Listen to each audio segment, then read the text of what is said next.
In this video, we convert fractions to decimal form using the short division calculation. We'll do 3 examples that are terminating decimals.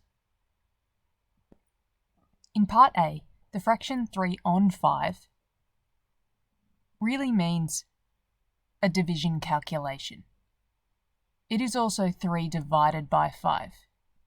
In other words, how many times does 5 fit into 3?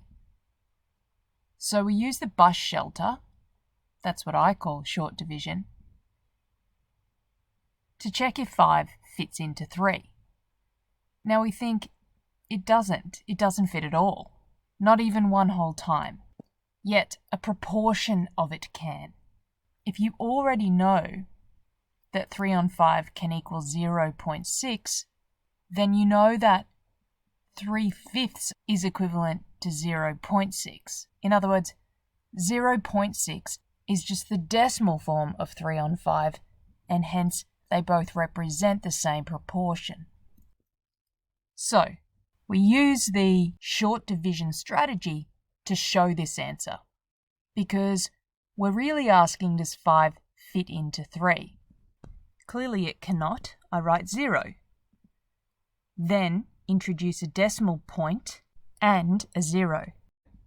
What we're really asking now, does 5 fit into 30? And it fits exactly 6 times. Therefore, 3 on 5 is equivalent to 0.6 in decimal form. This is a terminating decimal because it has a definite ending. Part B. 1 on 8 means 1 divided by 8. What I'm really asking is, does 8 fit into 1? So I'll use the bus shelter. I've got 1 whole. I'm asking, does 8 fit into 1?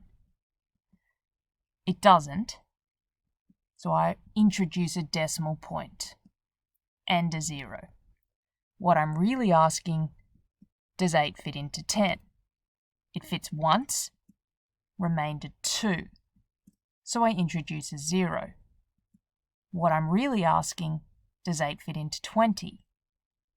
And 2 8s are 16, so 2 times, and 4 remain.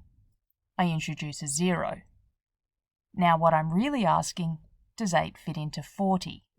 It does, exactly 5 times. No remainder. I see another terminating decimal because this decimal form has a definite ending. Therefore, 1 on 8 is equivalent to 0.125 in decimal form. Part C. 1 on 4 means 1 divided by 4. In other words, does 4 fit into 1?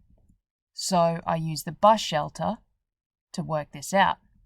I have 1 whole, and does 4 fit into 1?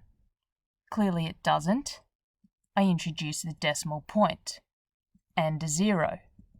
What I'm really asking, does 4 fit into 10? And it does, 2 whole times. Remainder 2. Introduce a 0. What I'm really asking, does 4 fit into 20? And it does, exactly 5 times. This is another terminating decimal. Therefore, 1 on 4 is equivalent to 0.25 in decimal form. This is using short division to convert fractions to decimals for recurring decimals.